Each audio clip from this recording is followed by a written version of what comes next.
ما أريد من هذا الشعب إلا أن يزيد في الحمد والشكر إلى الله عز وجل، ويزيد من محبة الوطن،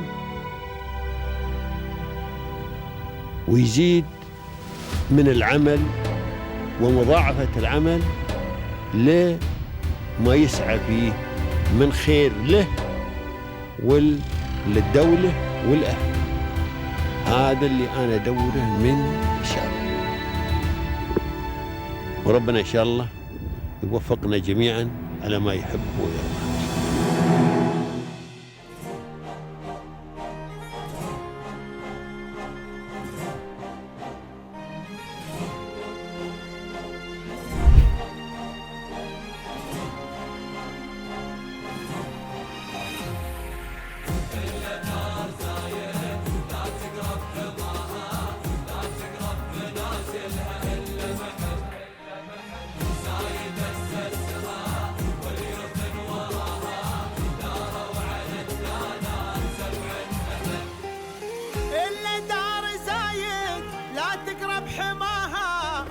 تقرب منازلها إلا محب زايد أسسها واليوثن وراها داروا على الدانات 7 أبد. إلا دار زايد لا تقرب حماها. I think it's like the whole country. I mean, if I look into it, they created an environment. I mean, I'm trying to compare this country to a school actually. Let's say that the country is like a school, okay? So you are bringing a lot of good education here. I mean, you are bringing a lot of new teachers, you are bringing a lot of educational material, you are giving a space for all the students to learn and then grow from there. That's how I see this country is. It's just gave that opportunity for us to learn and grow from there. So I think it's something, it's very close to my heart. I would say a few days back I was talking to my mom and I somehow said like, I've been in this country for 21 years and back home is almost the same time. Now I'm started feeling that this is my first home actually, because the kind of habits we have gone through it, the kind of opportunities the country has given.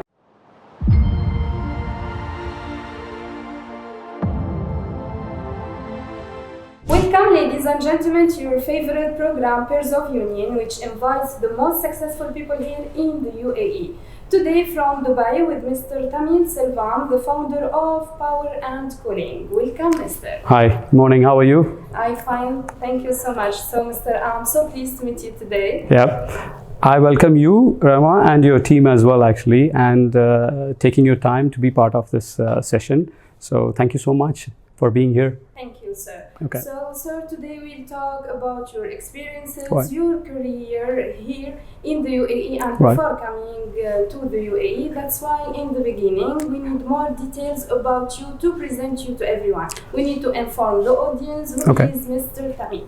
Okay, just to give a brief about my background in terms of the educational, I've done my schooling and then the diploma, and then I done my engineering in mechanical field.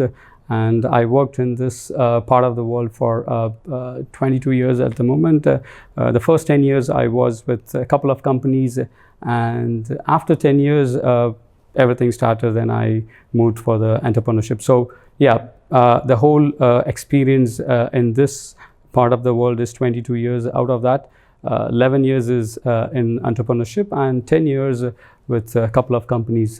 That's what my background. And the companies where I worked before is the similar kind of a business what I am currently. So the knowledge and the experience what you gained during those 10 years is really helped me a lot actually to move forward and start things on my own. Yeah. And so, it's not easy to be successful today. So what are the challenges have you faced during your journey? Okay, great. I think this is one interesting part. Maybe I could, maybe before I start the business challenges, I could start a little bit on my personal challenges before I come to the business ones, right? So on the personal level, if I look at myself, I've been raised by a single mother. So probably the challenges related to raising by a single mother is huge, financial issues and other society issues as well. But somehow my mom was so strong that myself and my brothers should get educated. So she was quite, I would say, adamant to get us educated. So I did my schooling, and then I went for a diploma. But in diploma, I could recognize that if I complete out from that period of time, maybe I won't get a good I don't know, income and kind of growth what I was looking for. So I have to get into engineering to get myself moving in a higher I would say portion in the engineering field. So but then engineering is always I would say at that point of time it's very challenging in terms of financial. So I have to do something to get into engineering. The one thing which I have it in my hand is what I do in my studies actually. So I was an average student all these years, by the way. I mean, from my schooling till the diploma. So 60-70 is my percentage of average, always I do it. But everything changed in 1 year actually. That year was third year in my diploma. I just turned myself completely like 180 degree again to show that you're not an average person, you can also be a topper. So what I did was something I put myself into a completely different zone to get that done. So I came out as a topper in that class. So that gave me a chance to get into engineering, and things have changed from there actually. So that was my first and bit of success, whatever I could see from my personal life. And then once I moved from the college, then the second thing which happened in my memorable in terms of journey is that having landed here in UAE, by the way. So I landed here in this country with, if I can say, 15,000 rupees. I'm talking about 22 years before, it is around 1,300 dirhams actually. So that's my money which is in my pocket. My friend who somehow so good to bring me here and give the accommodation, food, everything. So I started something in that time with him, and I got into a job where sales is my first job, and started my career from there actually. So that's the second thing, the most memorable thing happened. And the third is obviously this is another 180 degree from what I was doing in the regular 8 to 5 job and moving to entrepreneurship. So yeah, I think that's the most memorable part of it during my 20 years of journey, what I have it in UAE. If you ask me what challenges I've been through in the entrepreneurship, I would say 11 years is still a short time in an entrepreneur's journey. 11 years is still, if I look into the stages of business, it's minimum, there are 5 stages you need to come across actually. The stage 1 is more like a struggling stage actually. So you don't know where your customers are, where the customers is going to buy your product and services. So that's the very difficult stage. So you're not finding the customer. So that's the struggling stage actually. So once you cross the struggling stage, we cross the struggling, and then you go to a next stage where you are getting a bit of a customers here and there, but you're not getting the regular income. So what happens is you are finding problems in the cash flow. So the second stage is more like survival stage. So once you cross the struggle in the survival, if you can able to cross the survival, which means that you will start getting continuously the orders, I mean the clients is buying from you your product and services, then you go to the third stage, which is more of a stable. That's where you're feeling the comfort, which means all the business owners, the SMEs will have that zone where when they are getting the regular income, when they're getting the cash flows done in a way. So that stage is called, I would say, also it is a kind of a stage where the entrepreneurs, I mean the business owners get a little bit more comfort, and they think that I am getting the revenue, I'm getting the clients, I'm able to do the business. So that's a tricky situation when you are in the stable mode, because you don't need to be there all the time. You got to move out actually. So I see from that stage, if you want to move up, it's called success stage, where the business have to be independent of the owners actually. So you got to be out of the business. So things have to run on its own. There should be functional managers running the things for you, right? Then only you can able to go to the next stage. So that is, I think, some of our, I would say my friends and other people get stuck there, where they try to drill the whole thing all the time till the end of the career. So they are stuck to that 8 to 5 job, and being an entrepreneur, but still they do the job actually. So they're not able to move forward. So the stability stage is something that we crossed it. We are somewhere in the success stage, where I would say that the functional manager is running the team, and my job is to make sure that we are doing more into other areas, which means the scaling stage actually. I'm seeing it, how do you scale the business from where you are in the success. So we are in the stage where looking into decentralized completely environment. The managers are running the show, and you focus only on moving the business to the next level. That's the scaling stage. Yeah, I think that's what we're saying. Yeah, great, sir.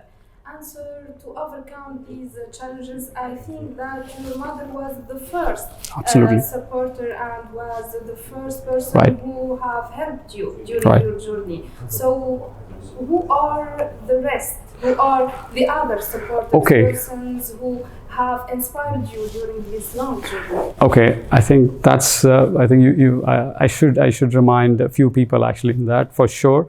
It starts with the mother, obviously. I mean, she gave that basement. I would say it's the foundation for you, where you are building all your career, right? So the education becomes the foundation for all of the things. So that came from the mother. Then once you cross that education time, then what happens is that you are face of career in front of the society, right? So you need to have a great company to address the society. I'm talking about my wife now actually. So before I start the business, I said I have to get permission from one person actually, nothing else. So nobody else actually. So that's my wife, and we didn't inform anyone about what we do actually. So just I told myself and to my wife that this is what I'm going to do. I need your permission to move on actually. So she was quite cooperative, and she have his own intelligence to ask all these right questions actually. How are you going to do? What are you going to do? What's your backup plan? What's your rollback? All the questions actually I got to answer, and I have to pass that questions actually, because if I cannot, I won't say convince, if I cannot make her understand, I'm not going to get my clients as well, right? So my first client is my wife actually. So get my acceptance from her, so that I can go and get acceptance from my client as well actually. So she stand like a solid in all these years, and she started working along with me actually. I mean, not for the business. She started working alone, so that we balance our lifestyle as well, by the way. So it gives a great strength, and from there, I would say no looking back actually. So in terms of my personal, everything is being taken care. So my focus is on and only on the business side of it. So that freedom has got to do a lot, and that give me the power to do more in what I do actually. So I should thank these two people as my most important pillars of the life and work. So yeah, the mom and my wife. And sir, how did you begin your journey in your field until you founded Power and Cooling Company? Before getting into power and cooling, as I told, I was working for a couple of companies. I think one of the company was the longest time I served, and that is the place I think I understood what the industry is all about in data center. And I still have a very high respect for the company, and I always tell to my friends and colleagues that that's my university actually. That company was my university. So I learned a lot from that company, and then from there, I think end of my journey with them, somehow I started showing interest in my personal developments actually. When I say personal developments, these are something related to the industry, related to how as a person you can be a manager, how to run a company, how to organize yourself. So there's so many things involved actually. So in the career, you are being a salesperson for some time, and later on you found that I'm just not the top 1% actually. I could feel there's a huge difference between me and the top 1% of the people who's in the market. So when I gauge the difference, it's huge actually. The difference starts with yourself actually, which means like I upskilling myself in terms of personally as well as in terms of the industry. So I think the end of my career in that company, 2 years of a lot of study actually related to that part.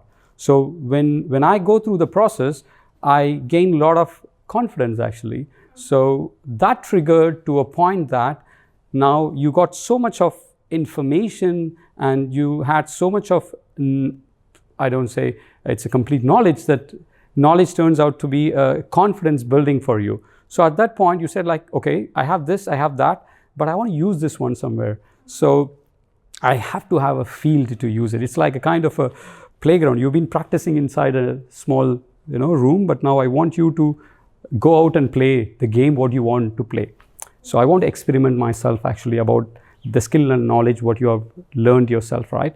So that is where the thought came from to start a business. So there's nothing, I would say, a vision to do it that I want to build a company and do 1, 2, 3. It just you practice something and now you want to use that in a field, open field actually. So that's how PNC started actually. So that's the starting point.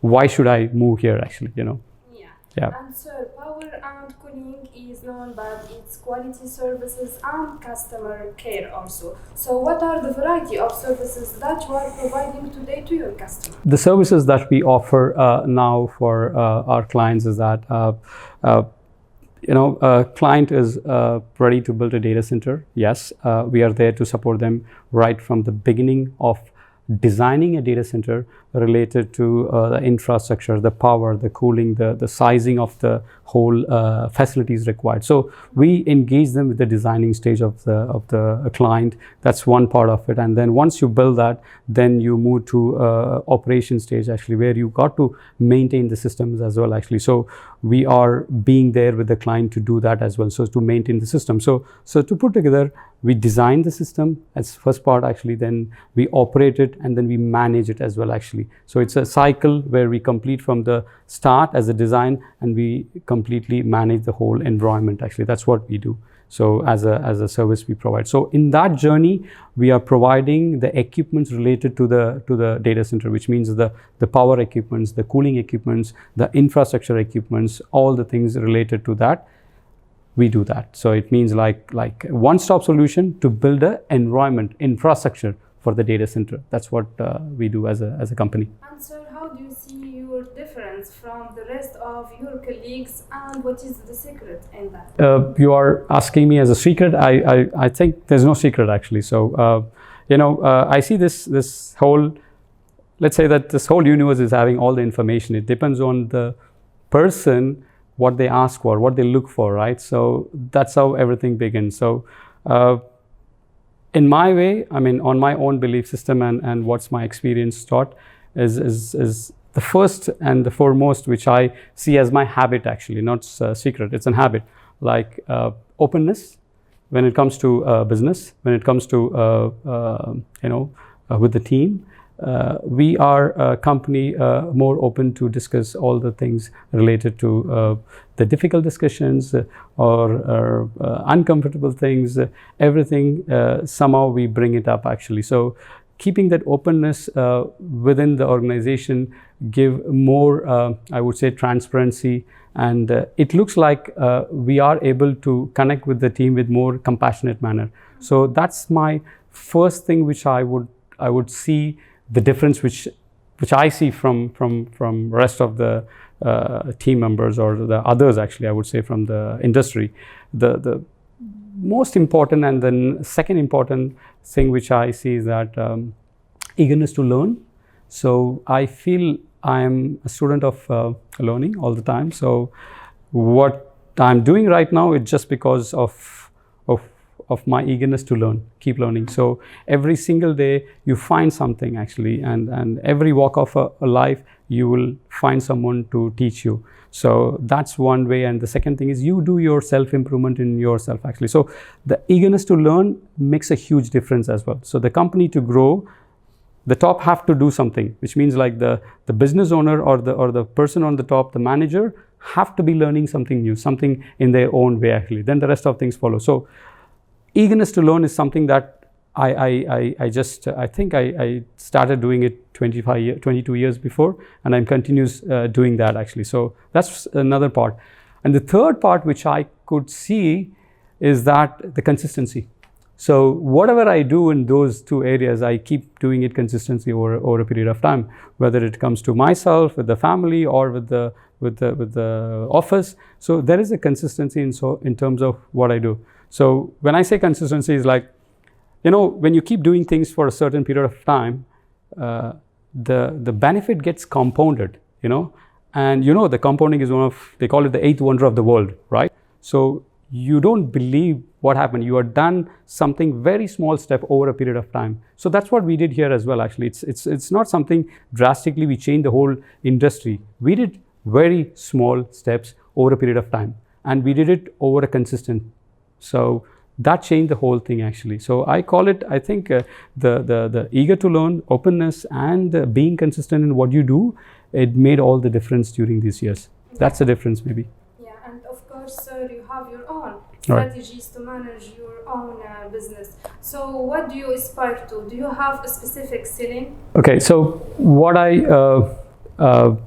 aspire to do actually. So I like the word aspiration. I mean, we have our own limited belief, and we think that this is our limitation in life and even in business actually. So, but the aspiration is like open ground. I mean, it's completely open. So you can aspire what you wanted, where you never thought about it actually. So I like to have the aspiration goal. So all my years, I think the past 15-20 years, I started doing something for personal aspiration. I mean, something setting goals for yourself personally, and then professional aspiration, where you set goals for your professional things actually. So and then you have another things, which is your society and other things. So I compartmentalized into different things. So I didn't put everything. So I have, say, in a year 5, 6, or 7 personal aspiration goals, then business, and then. So if I look into it personal, yes, I do have many, and then business, this huge actually. We are just a 11-year-old company, so we have a lot of potential to do a lot more things, and our aspirations are being the best actually. Our aspirations are being the best company in the data center infrastructure service. So that's our highest aspiration actually. So that's why you see in everywhere, even within our team, we always keep asking these questions actually, how we are going to add value to our customers, how we can do this massive value, even communication, starting with the communication till you complete the project actually. So in all these areas, our highest aspiration is to be the best data center infrastructure service company in UAE. That's what the highest aspiration. But if I link it to my personal things, what happens is all these personal aspirations, business aspirations have to reach one top, right? So it's like a pyramid. So you stack one after other. So you have business needs, you have your personal aspirations, and all of this. Then where do you reach in your peak? Is that finding a peace and happiness within you? So I enclose it and touch it to the point that, am I finding peace and happiness in all my goals? If I do this one, then that's what my end actually. So I do on a horizontal level with all these areas, but then the end, I mean, to a personal level, it goes to, am I finding peace and happiness in what I do? That's it. That's going to be my highest point of aspiration. Yeah. Sir, as an entrepreneur, how you have faced challenges of dealing with market shifts and also with customers' complexities? Great. I think in my very short, I would say, journey in this entrepreneurship, 11 years is still a short time, I would say. In these 11 years, yes, we've been through those situations where there is a lot of unpredictability related to the financial circumstance and the customer complications. Yes, bit and pieces I've been through it, but I think there is no one solution for everything actually. But what I found, that one solution is that you have things which is under your control. There's things which is not under your control actually. Now, all these situations are bringing in two variables. One is what is in your control, what is not in your control actually. That's it. I mean, this is what I see it. I mean, in all these situations when it comes, what's in my control? Put my energy, I put my time there. So all my focus goes to that. So the time and energy which I want to spend, what is in my control is what I will look into it. What's not in my control, the market changes, all other complexity which is coming actually, I'm not going to look, and I'm not looking at actually. If I start bothering about that, it's going to affect my day-to-day things actually. So I put as much time, effort to do the process right. Let the results take care of its own. So that's how we've been working. So in this way, what happens is that when you are looking at the process and what is there in your control, you slowly start predicting actually. Now, you said there is a financial, say for example, uncertainty happening, and there is a market falling down and the business are going down, right? So during the course of what is there in your control, you try to somehow predict that one. How do you do that? I'm doing a day-to-day business, it's fine. But I always keep asking one question: what can I go wrong? What can go wrong in the industry? What can go wrong in my cash flow? So you keep asking that question, which is, for any business owners, it's difficult to take that questions actually, I would say. Even myself, I would say sometimes, but I'm fine. If I start asking those questions, which means like I'm already preparing myself when I'm in the control zone. So the worst or whatever thing is going to come, it's not going to affect me because I'm already started predicting. And what could be my mindset or my action resources would be already defined for myself in that way. So when the situation happens, I'm not getting panic, I'm not getting worried. I know that I thought about it sometime, I'm in a situation, so let me go through that. So I prepared a bit more. So I would say focus on your things which is under your control, and rest, start predicting a bit of what can go wrong actually. So these two things is helping me to navigate those, I would say, challenges during the tough time. But I think it's still a short time actually. 11 years is still a short time. I still need to do this one for another maybe 20 years. Then you can say that there is a solution. As of now, this is my way of doing it. Yeah. So, sir, what made you special? What made you unique, especially in this competitive environment that we are living today in the UAE? Great. I think in this, I would say, the journey of entrepreneurship and with Power and Cooling, if somebody asked me on the day one of Power and Cooling, what's your vision? And if I could have said that all the bigger things in my expectation, that would be a pure lie. Okay, so we started with something that there's no vision, just to start the business where you're able to withstand yourself, get your things going, get few customers. So it's so normal. This is how the entrepreneurship works, in my opinion, for majority of the business owners actually. So the vision is not there on the day one actually. So, but over time, you will figure it out actually. What happened in our journey is that, I would say, I used to ask with my team in the middle of our conversations many times that what is that we are good at? What is that we are happy to do actually? The answer which I receive from my team quite often is that they say that the team is having a mindset to help and support our clients. So that captured me actually at points. Like we unknowingly, created a culture where we are having a mindset of helping the customers irrespective of any other things, by the way.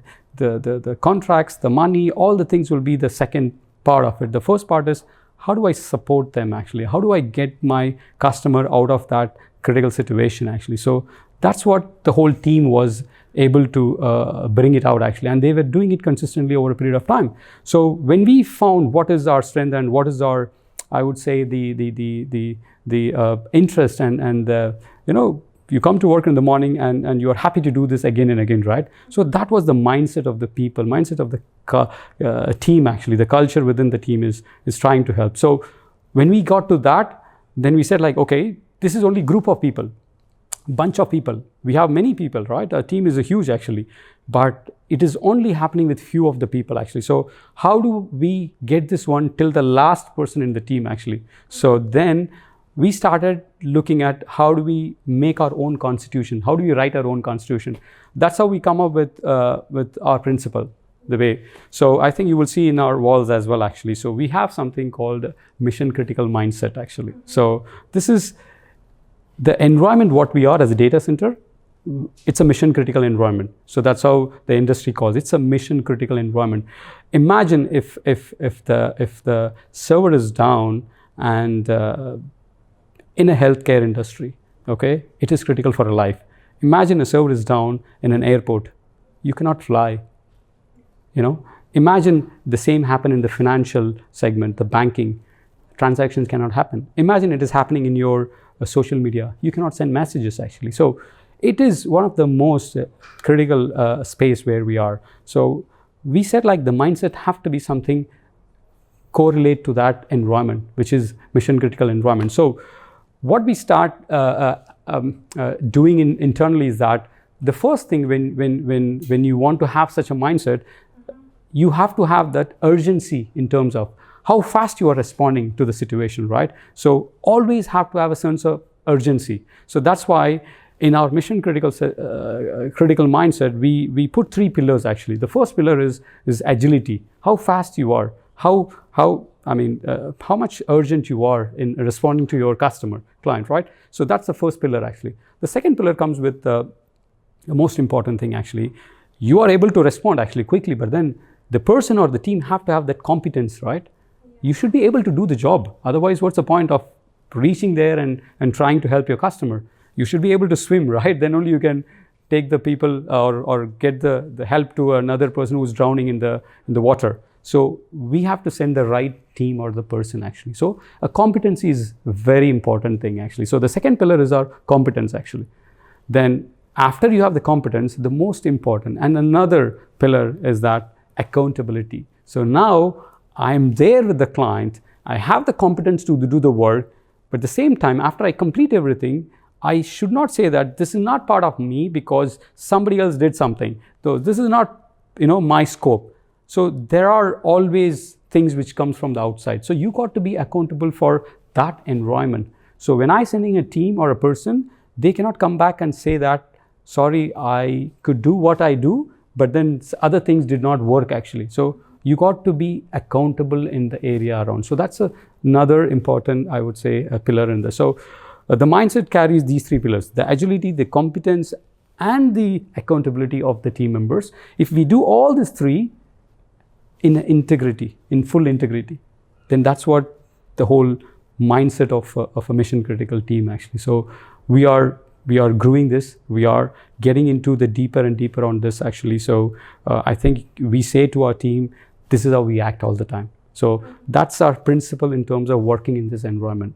So this is one part. I mean, I've done that actually. So I call this is like a heart of the body actually. But there's one more part is there actually, which is very important that as you said, like as I said like before, there is no vision in the beginning. Then slowly we started making ourselves actually sense. So during the journey, we made this principle, and then we started looking at values actually.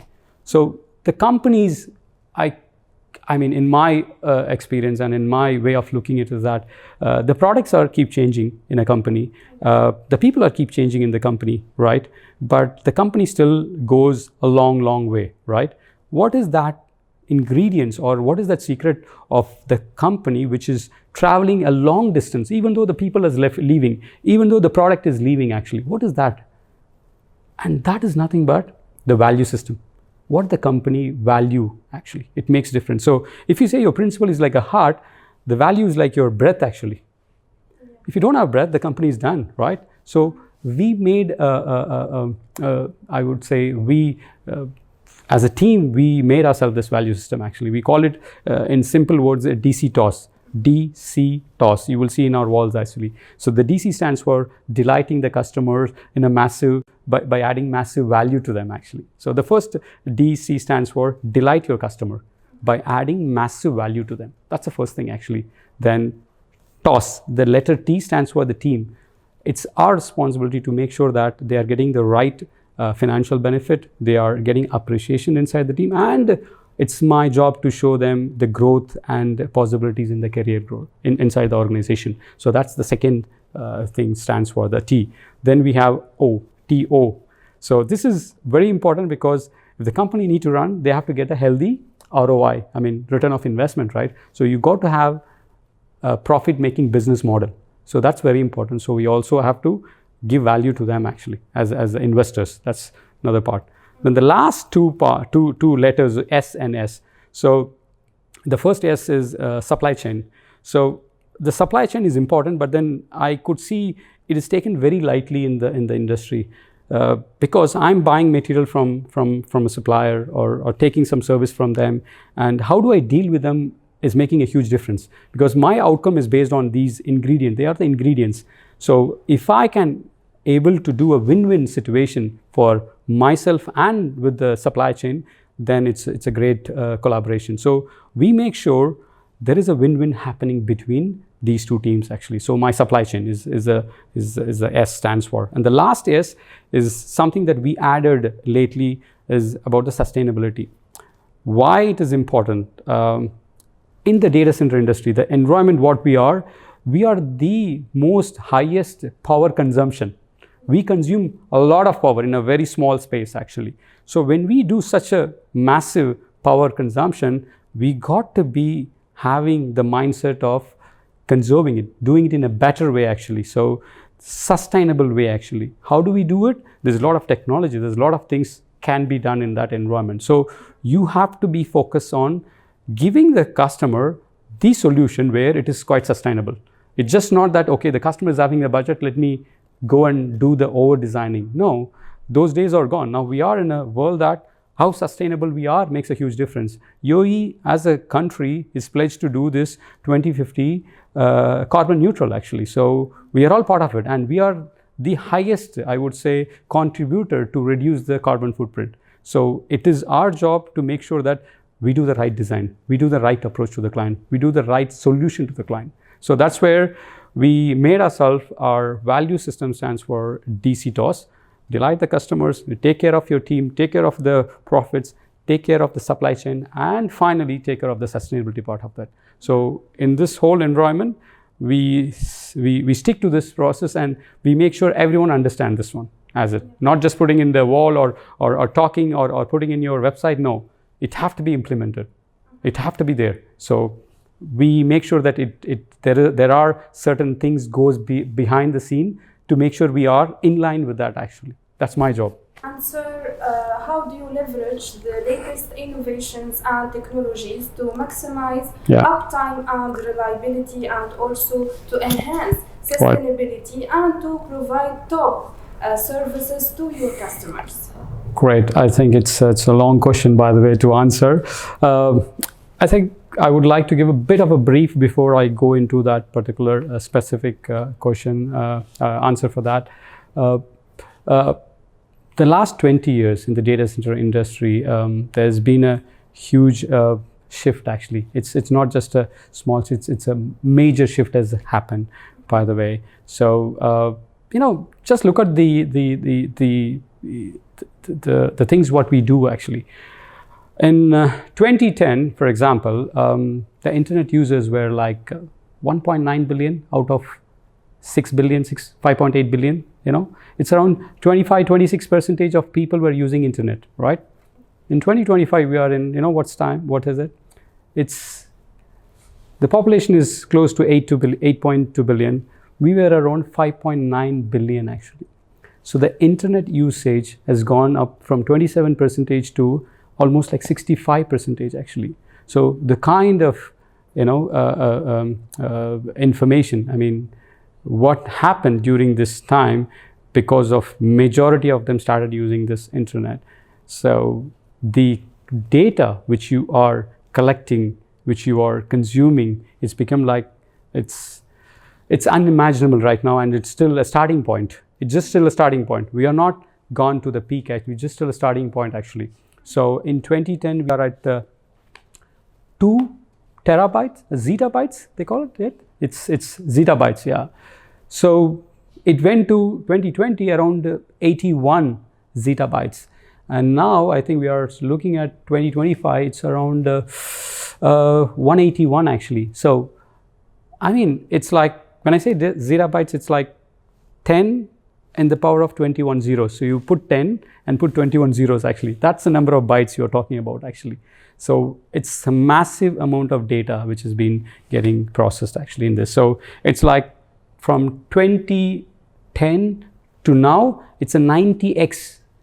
The growth has been in 90x actually. So, and it's still growing, and we are in the starting point actually. So all these things are making a major, I would say, a shift in the way we consume the things around us actually. So because of that, the data center is getting expanded in all the directions. The power consumption of the data center is massive now actually. So it went from, I think, if I want to say the number, it's like say 85 terawatt, and it is going towards 134 terawatts. When I say the number of watt, which means like it can power up a country. I'm just giving you a perspective actually. So the size what we are talking about, the consumption of a day, AI only. These power is consumed for AI purpose, which is, I mean, you can power up a single country like Sweden or Netherlands, Argentina kind of company can be powered with this. But now AI is going to take that power which is consumed by a country. So that's the paradigmatic shift we are in actually. It's huge, massive what's happening. So when all these things are going on, is it good? Absolutely, it's good. So the trends right now, what is there in the data center is that the AI is the first thing. Yeah, everybody, I mean, for a common person now, it's all about AI, what you do with that, right? So that's a buzzword which has been used, and then we are getting into more and more out of it actually.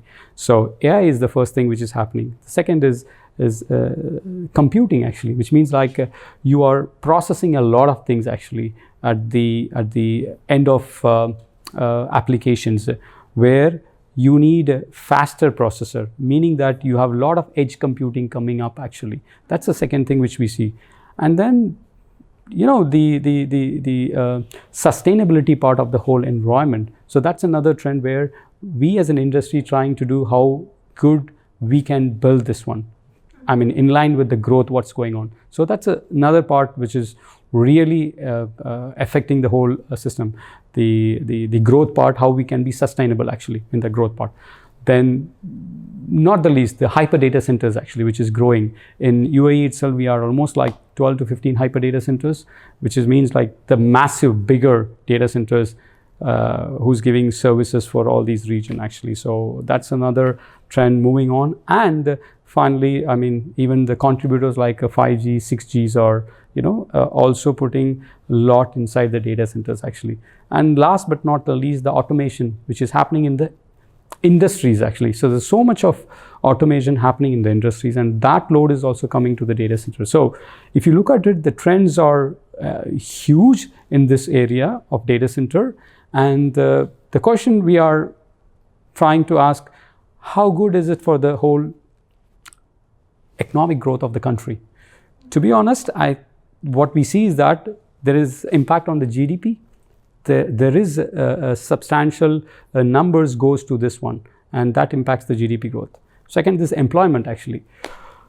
For a data center to build, during the construction stage, you need 1,600 people. And then during the operation stage, you need another 200 people to maintain the system. And it gives a revenue of minimum $1 million for the government as a tax and all other things. So for the economical growth, it's absolutely doing a lot of substantial, I would say, addition to that. Now, other part is like startups, like entrepreneurs, like us actually. So we are all part of this ecosystem where we are in the supply chain doing the technologies for them. So we also bring some new job creations and numbers to the economic growth actually. And not only that, the innovation happens now.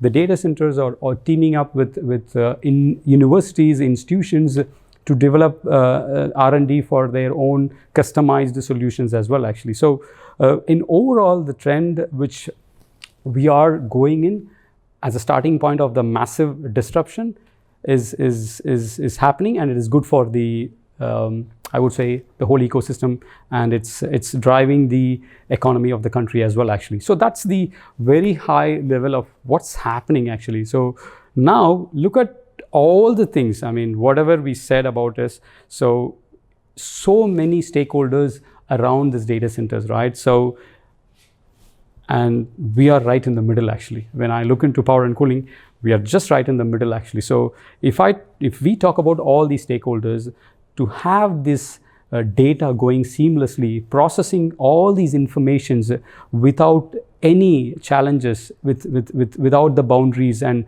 making it happen, you need to have a great infrastructure as a data center. And now there are so many systems and regulations in place how to design the data center in a most reliable way. It's all there. So people or the team or the companies are following exactly those kind of standards. So we don't have issues. We can able to go, availability of data center up to 99.994 digits after that. So it's that kind of situation where we are. But to maintain this for a longer period, company like us have to be there. So we are coming in a smaller space, but then it's one of the most important space as well. So if all these stakeholders have to run in a nice way or in a seamless way, company like us have to be doing a mindset where service is something that comes on the top actually. Service mindset of addressing the whole industry with that kind of response, with that kind of competence to address the issues for the clients in a data center have to be there. So I would say there is a huge potential for us to the growth, and the technology is giving us support to do that actually. There's a lot of things which we are having inside our system in PNC to take leverage on helping our clients actually. And the top, I think we are created that culture to have that kind of a mindset to do this one. So I would say the opportunity is great for us, and the systems and technology within the industry is also used as a tool for us actually. So when you have a mindset and when you have the right tool, then we are the perfect team to do that. So today, sir, as an owner of a successful company, today you make your success story. So how can you define success today? I think I'm not a very wise man to talk about success, I would say, but I think it's again depend on the individuals. That's what I see as an individual person. What is your belief system and what's your experience tells you the success. But I have my opinion, personal opinion. That's not an advice, or it's a personal opinion actually.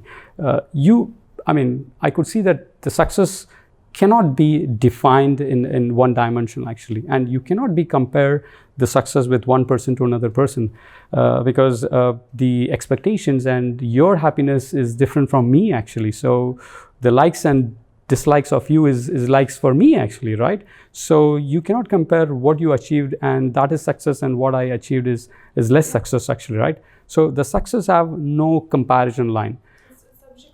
Exactly, subjected. But there's one thing, this buzzword of success in the business industries is shown as like one dimensional. When I say one dimensional, I want to also share this with my fellow entrepreneurs that you are success from the point of the society that you made numbers, right? Or the business grow. That's what it is. But that's only one area of life. The work is just part of life. That's what I write in my LinkedIn. It's just part of life. It's not life actually. But it is an important part of life because 8 hours in a day for 25 years you are being there, which means like you got to do what you have to do in a good way. but there is so much around that. So I start believing this in early stage of life, which is foremost important thing in life is that yourself. I would say yourself. You are the first and foremost important. When I say myself, it's not only physical, mental. So I got to be fit physically and mentally. So if I can able to make myself physically fit and mentally fit for my family, you know what's the replication of that? I can able to maintain the peace in the family. First thing is, if you're healthy, you can support your family, right? If you are mentally fit, you can support your family emotionally. So if you want to be a person to do that, first you have to take care of yourself actually. So self-care is not selfish. Self-care is the best gift that you can give it to your family. Once you are fit mentally and physically, you have so much you can contribute to your family. It's not the material that can make the happiness, but these things will make a huge difference actually. So I start myself, giving 2 hours per day minimum. 2 hours in the morning, nobody can disturb me actually. 5 to 7 is my hours. So I do my yoga, I do my whatever physical things required. Just make sure that I'm physically and mentally fit before I come to office actually. So that's my first part. The second most priority thing is that obviously my family. I mean, you're just your family. I mean, I don't want to miss any things actually with my kid, with my wife, with my surrounding, mom, everybody. So the second most important I put myself is the family actually. The third is the office. The third is the career. The third is the business actually. So I'm traveling in a way that from my side, internal, and to the family and to the business actually. That's how I see. So for me, it have to be in a way that you got to be success in your physical, mental, you got to be success with your family, relationship, and then you got to be success in your business as well actually. Then if you are doing all these things, then you can do something about the society. Now you think about the society. If you're not organized, if you're not good at yourself as well, then how am I going to be doing good for the society, right?